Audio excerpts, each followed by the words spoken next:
Episode 2 Revive Two. Podcast. Edgar, to everyone who's watching online, welcome. YouTube, Instagram, Facebook, wherever, welcome. This episode 2.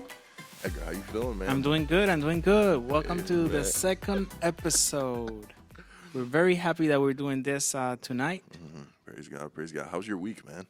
It has been good. Couple challenges, but nothing that I couldn't get through without God. So Amen. Why don't you talk about one of them, man? Just let us know how your week was. yeah. So I kind of had an email that I didn't respond to, and I tried to play the phone tag game with one of my managers, and that kind of got escalated. So when that happens, your your heat, the heat is on. Yeah. So I had yeah. to kind of like try to extinguish fires and make things happen. Yeah. So yeah. That's good, man. I think I had a good week. I had about let's say 3 papers I had to do. Each of them was about 15 pages long. Each had to do them like in a day's time. Wow. But God is good. And now look, I don't know if the paper's an A plus, but I know that God allowed me to finish. I know that God allowed me to finish the paper, and I'm happy about that. And I think one of the things that I'm really looking forward to is next week. And I know we'll kind of speak about that kind of at the end. But yeah, this week was kind of challenging. It was kind of rough, but like you said, God sustained us through it. God That's is the reason right. why we're here. That's right. God is the reason why we're able to do another episode, and I'm excited. So Edgar, there's a stat, there's this crazy statistic, right? And it says that 7 out of 10 youth, once they reach the ages of 18 through 22 in the church, end up leaving. How does that make you feel, man? Boy, that's an alarming statistic, Yeah, and it makes you kind of feel sad, you know, yeah, because this is the young people is the present, and it's also the future of the church. Is Yeah. the generation that is gonna lead out yeah. our Yeah. church. Yeah, it's weird, right? So whenever I go to speak at these churches or events, right, I usually mention that statistic, right? Now, people typically they're not alarmed until you make it like relative to them, right? So every time I say it, the first time I say it, they're kind of like, okay, well, that means at least we still have 30%, right? Like, Start looking around, see. right? Like, well, we still have youth here, right? And then typically these mothers and these fathers, they have children, and typically there's a lot of children there, right?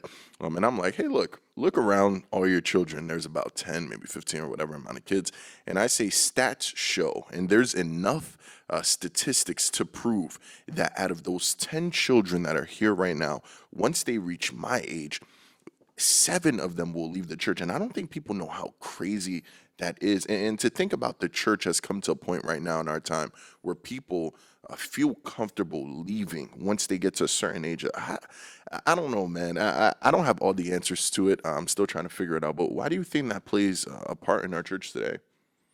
Well, I think that there's a lot of factors that that we have in our church, and one of those is that we don't sit down and build those relationships, and we don't listen Yeah. to our young people. Yeah. I think that that's a very fundamental thing, to be able to just listen and see what's going on. And sometimes they're just afraid to ask questions. Yeah, yeah, it's weird, right? I know we mentioned it before we started the podcast, right? There was an interview done with Megan Mark. I can't remember her Meghan last Markle. name. There we go. Wow, I have no idea what's her last name, man. It's so tough. Look at it like Markle. They're Markle. the royals. The Royals, right? So, If you see this video, forgive me for butchering your last name. My apologies. But she had an interview with Oprah, right? And Oprah asked her this question, and she said, she asked her, "Were you silenced or were you being silenced?" Right? And I began to think about that, and I was like, "Wait a minute." I was like, in the church today, a lot of the youth say that, well, I'm silent, or a lot of the leaders say that the youth are silent. But has it, or could it be that rather than them being silent, the church has done a great job at silencing its youth? I mean, how does that make you feel, man? How does that quote make you feel? I think that the church has made them silent. Yeah. I Yeah. think that they want to be they want to speak out. But the church at some point they have made them silent.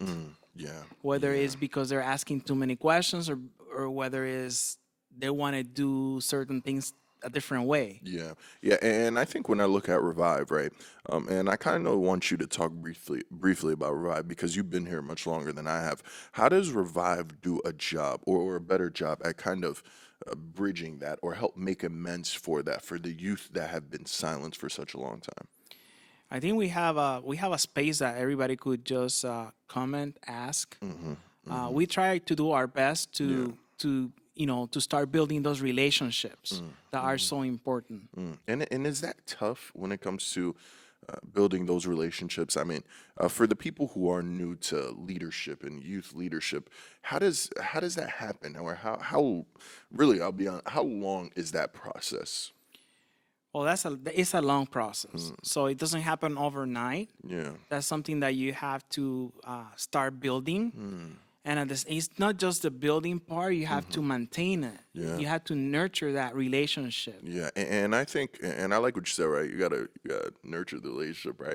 Thing is, I think for a lot of people, right, they want the quick fix, but they don't want the process that goes along with it, right? So I think what you just mentioned is so important, right? Because for a lot of these churches, and it's some churches, right? Let's clear that up. It's some churches, not all churches, but some churches.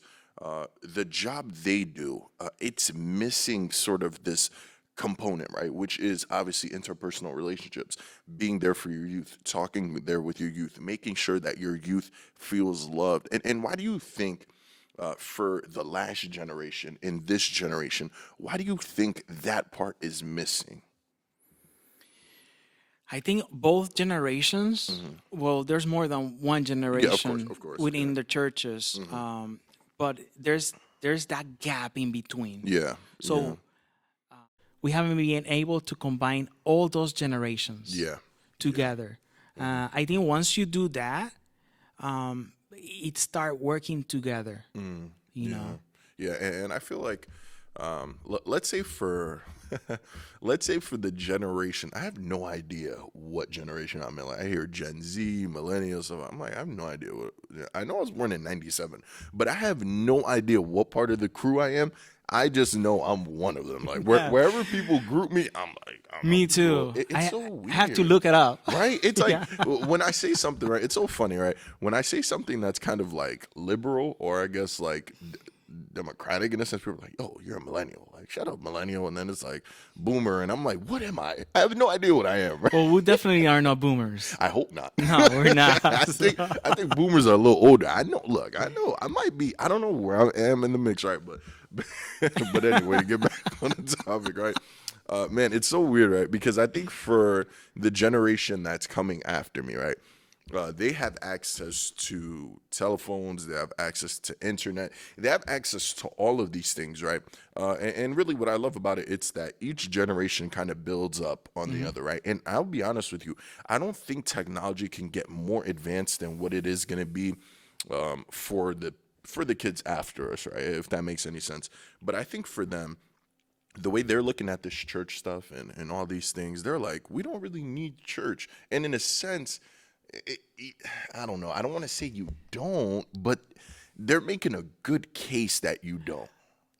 Yeah, I do agree with you. Just the fact that, Saturday morning, you could just go into Facebook and YouTube, and there's a lot of the churches online. Yeah. So they're live. They have different types of services. Yeah. So you're kind of like, which one should I choose? Yeah. And the whole thing of, being at home, very convenient. Yeah. And, throughout the pandemic, we could, the church building was closed. Yeah. And, we had to have an option. Yeah. But now that some of the churches buildings are back open, we are kind of like competing with the online platforms when the churches are streaming too. And the truth is, not to cut you off, we'll lose every time to online. Oh, yes. It's weird, right? It's so weird, man. Like, I don't know what it is, but everything we do, right? Like, even now, right? When I was setting up my bank account when I got here, right? A new bank account, right?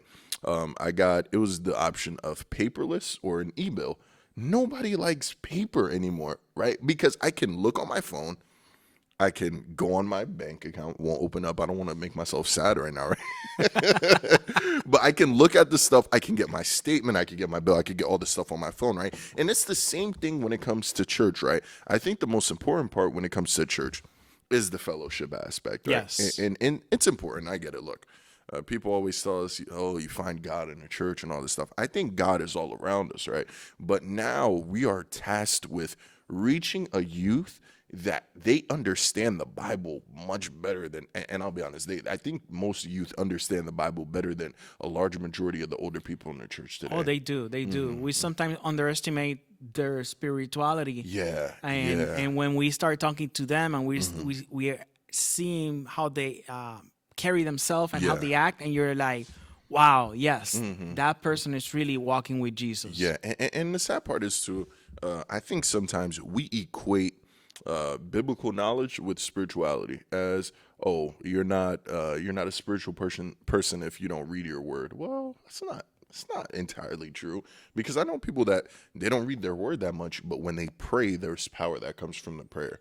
So how do we tell? So are we telling that person, hey, look, you guys aren't spiritual because you don't read your Bible as much, right? And I think when it comes to the youth too, right? Oh, I'm sorry. You want to say something? Yeah, I wanted to say, we see that example in the Bible. Yeah. When Jesus is talking to the Pharisees, and they know They know so much. They know so Bible. much the Bible. They don't have the the relationship. scriptures, Right. exactly. So they didn't have the relationship. Yeah. And man, it's so crazy to think about it, right? And here's the problem, right? What we're competing with, right? And going back to that, the youth right now, what they know and their exegetical insight and the way they're able to break down the word, for them, they're like, okay, nowhere in the Bible does it tell me if I don't go to church, I won't be saved. So now it comes like a salvific issue, right? So it's like, okay, if I don't have to go to church to be saved, the church has to meet my needs for me to even want to attend there, because this is the truth. I don't have to go to church to be saved. My denomination won't save me. That's the youth that we're trying to reach to. They're like, look, you guys may think, right, and the problem is we grew up in a generation, right, or the generation that I was kind of born into, right? Their thing was always church saves, right? Religion saves, right? And now the youth are realizing the Bible doesn't say that. The Bible never says that stuff, right? So then they look at it and they're like, okay, if church is supposed to be a home for the broken, if church is supposed to be a home for people like us, then the church should meet my needs rather than me trying to meet the needs of the church, if that makes any sense, right? And I don't know, man. I think we're going backwards. What do you think? Yeah, it's the church should go to the people Yeah. instead of the people coming to the church. Yep. And we tend to do we do the circle the other way. Yeah. And sometimes we get some results, but imagine if we will do 100% us going out too. And the thing is too, right? These other, man, it's so, I hate speaking about the older people, right? Because like my parents are part of that culture, right? But man, like older people, the way they see it, they're like, it's worked for us, so it has to work now. But I'm like, it's not working now, right? But they don't see, why do you think they don't see it as that? Because I think a lot of times what they see is laziness. And I don't think it's a matter of being lazy. I just don't think that method works anymore to reach people. What do you think? Well, the easy thing is just to make an invitation and just have people come. Yeah. Because there's no strings attached. Yeah. If you want to say it that way. But when you go out and you find the people and you talk to people and you try to help meet their needs out in let's say in the community, then that's the start of a relationship. Yeah. And again, we go back to a relationship. In order to work, it needs to be nurtured. Yeah. It needs to be developed. So and that takes more time. It does, right? And that's the problem too, man. Not everybody wants to form those relationships, right? And it's so weird. I mean, and you could go, why is it the case that it's so? Because I think it's like this, right? When it comes to relationships, there is effort that needs to be given from both parties, right? So like Yes. when it comes to relationships, and I think this method, right? This method right here is the one we've been running with for so long. It's people will come, we'll give them some little tiny portion of what they need, and then they'll do all the work for the rest of their life. So praying to God, it's them. Coming to church, it's them. Giving tithes, offers, stuff like that. But we won't have a relationship with them, right? Because relationship means if my brother calls me at 2 o'clock in the morning because he needs me to go over there and pray for him because he feels like he's being possessed, that means if I love my brother, if I love my sister, I'm going to go. If I can't take that demon out, if I'm not equipped enough, I'm going to call whatever pastors I know. I'm going to call everyone. I'm going to say, guys, look, let's join hands. Let's go. The problem is not all of us want those relationships. And why do you think that's the case, man? I think it just goes back to, just having that sense of community. Yeah. You come to church, you see each other, you talk to you tend to talk to everybody. Yeah. And at that point, you ask people about how their week was, if they had any issues, things like that. And that sense of fellowship is what church is about. Yeah. Church is about just doing community, doing life together. Yeah. Yeah. And man, it's so weird because we went from a time where it was always, if you don't go to church, you don't have God in you because God literally lives in the church, right? But it's so weird because and here's the scary part, right? I don't think we want to get to a place where we box God in, right? Like a lot of times we think that, okay, God is only in the church and nowhere else. Where it's kind of like, wait, but I've seen people get saved in prison. I've seen people get saved in a strip club. I see people get saved in weird places that you wouldn't think would be saving. So who is doing the saving if it's not God, right? So now I think the youth that we're dealing with right now, right, they're really smart. They're super smart, right? And I think it's so crazy, man. Sometimes when I hear certain speakers or teachers speak, right, they dumb down a lot of stuff for the youth. And I'm like, why? Like these youth, I mean, they're studying long hours throughout the week. They're putting in these college applications. They're doing all this stuff that's already difficult. And here you are trying to dumb down something to them so that they can be able to kind of receive it. I don't know. How does that make you feel? I think that we have to, it's meat and potato. Yeah, we man. cannot just Yeah, do baby food here. Yeah. I think that, everybody wants to hear a message that is deep, that is, it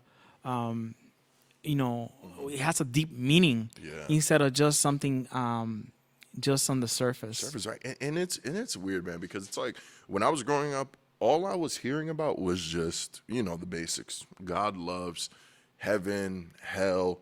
If you're good, you go to heaven. If you're bad, you go to hell, right? So all my life I went about, let me be the best good person I know how to be, right? But you get to a certain point, right? And this is the problem, with our youth as well.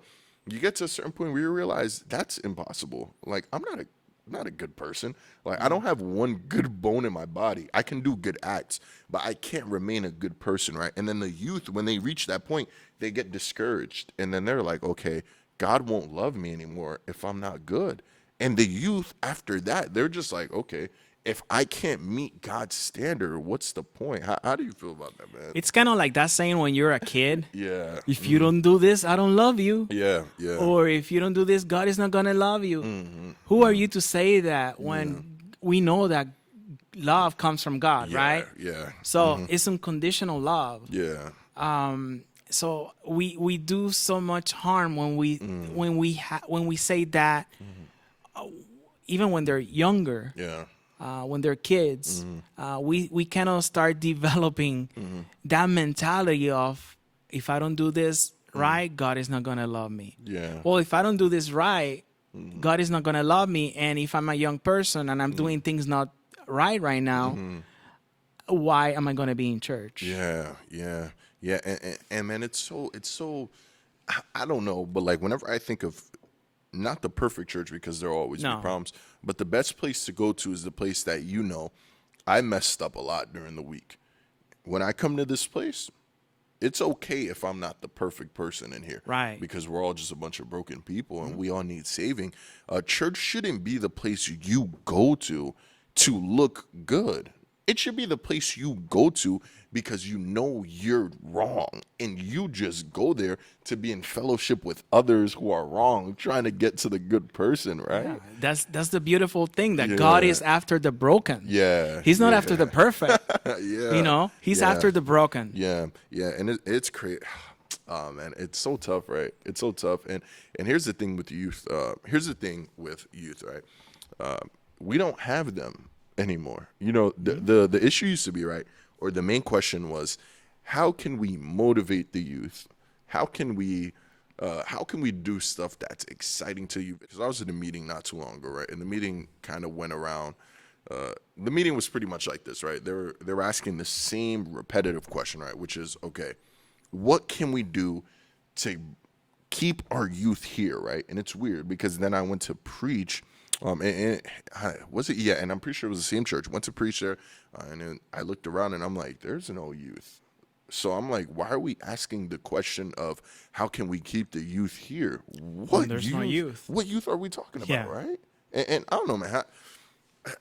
From your opinion, and obviously, you have eyes too, and you see it. So how do you view that thing, or how does it make you feel when you hear that question? Yeah, from time to time in the past, we see that raised a lot. Yeah. When we see programs for the youth, Yeah. by the youth, but it's actually for the adults. Yeah. The ones leading are adults and young adults, people. right. Yeah. I don't want to go at young adults because I'm a young adult. We're young adults, right? But my thing is, man,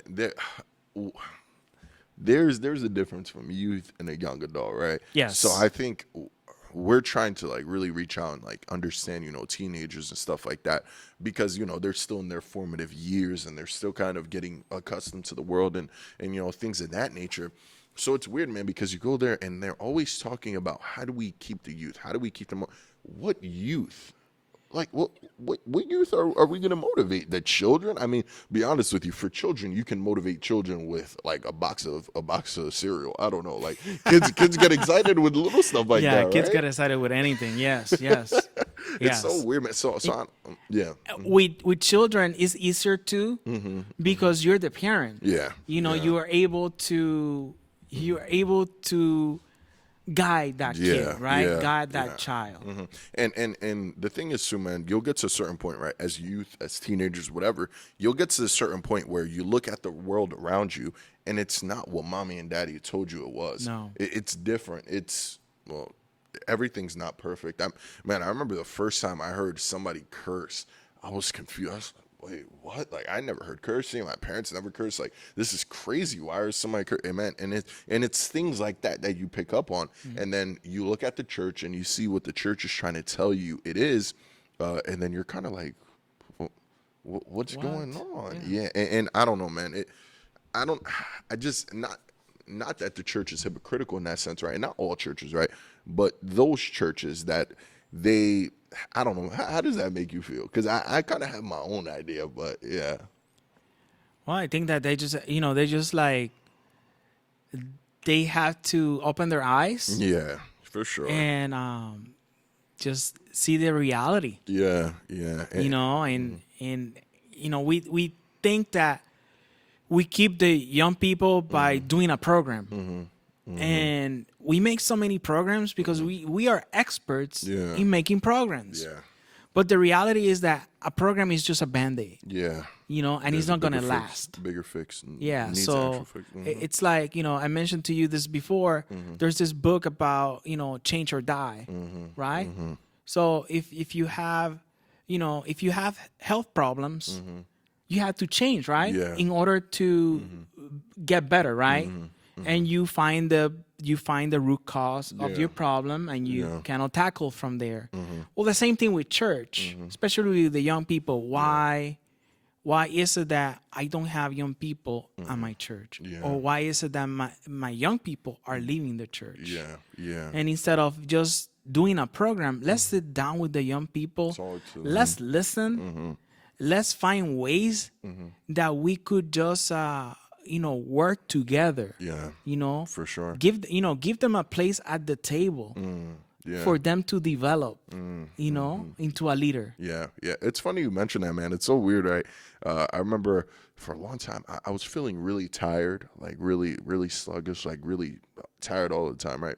And I was like, man, like, what can I do? And then I started going to sleep earlier, right? And then I was like, okay, well, this works, right? And I'm eating what I'm eating. I'm like, this works. Sleeping early, it's cool. I'm waking up early, doing my devotion. Everything's cool.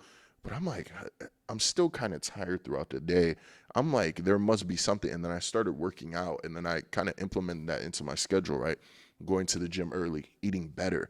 And now it's like, I'm less tired. There's less of that sluggish feeling, right? And there needs to be an actual fix rather than just that whole, put a Band-Aid over it, right? Yes. Because the easy part is just saying, okay, well, if I go to sleep early, okay, well, there needs to be a deeper reason as to why that's the case. And like you said, giving them a seat at the table. But, I think the problem with that, right, and really, I don't think it's a problem for me, but a problem for the adults per se is if we give them a seat at the table, now it means that we kind of have to submit to their vision, right? And how does that make you feel? At the end of the day, you have to think that you are passing, you're moving forward, you're moving to another generation. Yeah. And they are the next generation. Yeah. They are the generation that is going to lead the church. If you want them to be in church, Yeah. you need to start transitioning leadership into them. Yeah. Yeah. And if you think that, a young person doesn't know what they're going to do, that's why we're here for. We're here to mentor, to coach, and just to, just to help them along the way. Yeah. Yeah. And man, it's so tough, right? Because for a lot of times, when you submit to a young person's vision, sometimes it's a crazy vision that requires a lot of time, right? And for young people, right, the way they're looking at it is like we have a lot of time. We have a plethora of time. For older people, it's kind of like we need to meet deadlines and we need to get these numbers and we need to make sure this is that.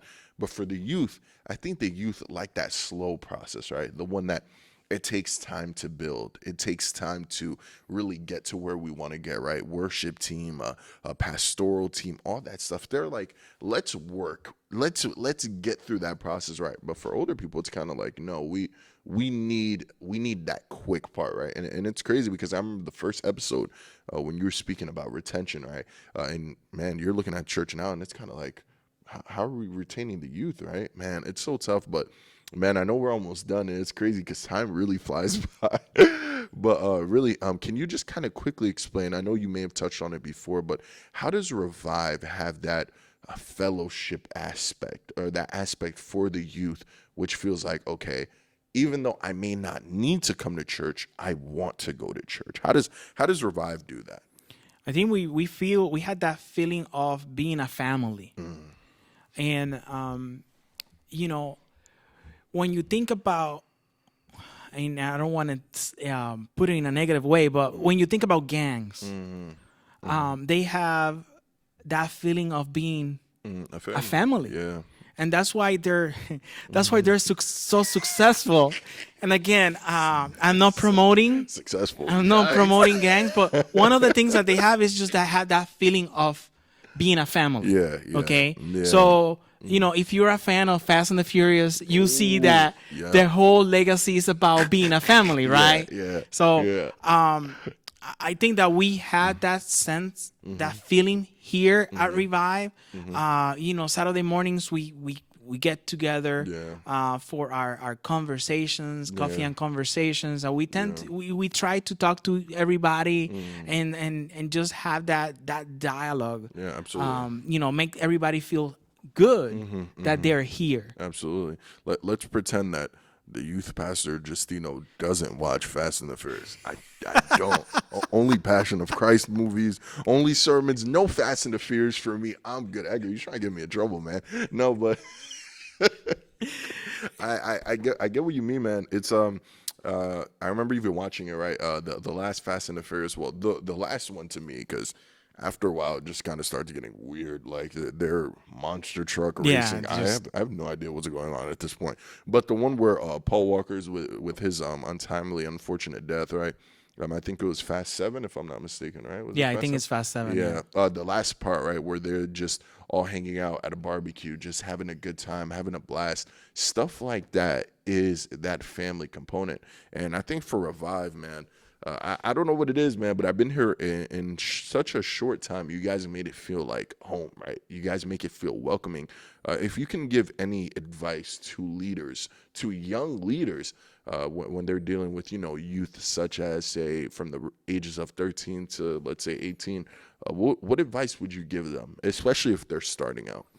I think they just need to, start listening to them. Just sit down, have a conversation. Yeah. Don't ask why are you not in church. Just see how you could help their lives. Yeah. See how absolutely. you could be their friend. See how you could mentor them into a leader. Yeah. And also, man, not to cut you off, but when it comes to mentoring, right? Can you kind of distinguish between encouraging and discouraging? Because I know for a lot of times, I'm sorry, from criticizing somebody and discouraging them. Can you kind of distinguish from that? Yeah. So that could it could be used in a positive way if you are having good constructive criticism. Yeah, But it could also be negative. absolutely, absolutely. It could be negative. It could be used negative in a sense of, oh, you're not doing this right, Yeah, and you cannot do it this way anymore. yeah, But on the positive side, you could approach that young person and be like, "Hey, it wasn't the best. How can I help you absolutely. do it better? Or if you are struggling with that, how can I be there for you?" Yeah, And this might take some time, and this might Absolutely. be this might be a commitment on the leader's part. yeah. So what I'm hearing from you is, even if it may take time, go with them, right? Ride the Yes. wave with them, right? Yes. Yeah, for sure. And I think for a lot of leaders, that time aspect, right? It's discouraging to us, right? When you get those numbers and you have to meet certain deadlines, and we get it, right? There's aspects of leadership that require per se a business side to it, right? Yes. And if we can be honest, but man, what you're saying is, even though you got to meet those numbers, relationships matter more, right? It's a change of, if you want to say it, it's a change of culture. Yeah, It's the way that you do things. It's a different process. Instead of you planning a program or something that might work for the time being, let's just look at the whole picture absolutely. and let's see how we could go from this end to this end and gather everybody in between. Yeah, And at the same time, not just for one time, but to develop this plan for the long term. absolutely, absolutely. Yeah. So yeah, I like the idea of long term, right? Long term fixes over, temporary fixes, right? Yes. Got to get the surgery, not the band-aid, right? That's right. That's right. But man, Edgar, thank you so much, man. Episode 2, it was a pleasure, bro. I'm enjoying these, man. Every episode, I think we're getting better. Yeah, me too. This is the highlight of the week. Absolutely, man. Coming in, getting these episodes through, man. It's always exciting. Doesn't feel like a lot of work, but man, if you can briefly next week let us know what's going on. I think right here somewhere we'll edit it where we can have the flyer. What's going on Yes. next week, bro? Yeah. So next week we start our we have a evangelistic event Woo! here at our local church here in Cleveland. So if you're in Cleveland, please drop by. We'll right? put the address on the bottom. and you could find all our information in social media. Right. So this is gonna be a cool event because we have Pastor Justino with us. What's up? It's gonna be Wednesday, Thursday, and Friday, and then closing Saturday morning. Right, man. Yeah. Those are a lot of days to preach. I'm not gonna lie. Yeah. I'm excited, man. This is the first evangelistic series that I'm doing here in Cleveland. I've done a couple growing up, but man, this is I think this time is different. I'm excited, man. I was practicing today, just going over some stuff, and I don't know, but I feel like God really is gonna do something big. And yeah, man, I pray that whoever is watching right now, wherever you guys are watching this, we want you guys here. We want to see you guys. And look, just because we have an evangelistic series on the Saturday as well, Edgar, tell them at 11 a.m. we will have our coffee And conversations. Come on, bro. Come on. Look, I'll be honest. That's probably the only reason I come to Preacher Saturday. I'm playing. Edgar, tell us about coffee and conversation, man. We'll talk about this every week because I love it, man. So this is the time that we take before our program. We had this time for community. Yeah. So we get together. We have some pastries. We have some fruit. We have tea. Yeah. We have cocoa, hot cocoa. Hot cocoa. Look, if you don't drink coffee, man, we got cocoa. And the cocoa is good. The cocoa is good, man. For sure, man. Bro, I'm so excited for that, man. And the last Sabbath of the month, right? I think actually it'll be Friday, Saturday night. Pay attention. The last weekend of the month, it's going to be Friday night, Saturday morning, and Saturday night. And in the afternoon, we'll actually be doing something special. So that's what I want. Yeah. That's like 15 things we're going to be doing, right? That weekend, we're going to have a guest speaker come Friday night.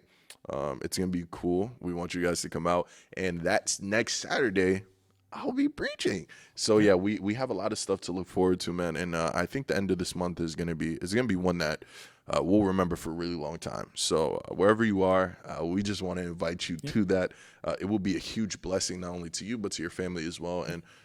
And also, yeah, I mean, look, if you can't join us in person because of COVID and regulations and because you may not feel too safe yet to get in person, we do have a link for online. But we want you here, right, Edgar? Yeah, it will be nice to have you worship with us and enjoy all these blessings here. Yeah. I know that you will enjoy them online. Absolutely. But we want to see you here, be able to Worship with say you. hi. Yeah. Share something with you. So we're looking forward to those events. Absolutely, man. So yeah, that's it. That's episode 2. Thank you guys so much for joining, and yeah, Episode 2. Episode 2. Look, we'll see you guys next Friday at 12 p.m. Eastern Standard Time. I finally got it, man. EST. I finally got it. Like all that struggle. But yeah, guys. Actually, I have a verse I want to share with you guys. I almost forgot. I have a verse I want to share with you guys. So in 1 Timothy 4, verse 12, the Bible tells us, "Let no one despise you for your youth, but set the believers an example in speech, in conduct, in the love, in faith, and in purity." Guys, I just want to leave you with that quote from our Apostle Paul, man. Just keep working. Look, you may get despised for your youth. People may discredit you because you're young. People may not think you're ready to lead because of your youth. But the truth is that you are ready. You're more than ready. God has prepared you for this moment, and it's time for you to step out in leadership. It's time. That's also a little hint for our next series. See you guys next week. God bless you. God bless. Peace out. Episode 2. Let's go, man. Let's go. That's good, bro. That's good. Good stuff, man. Good stuff.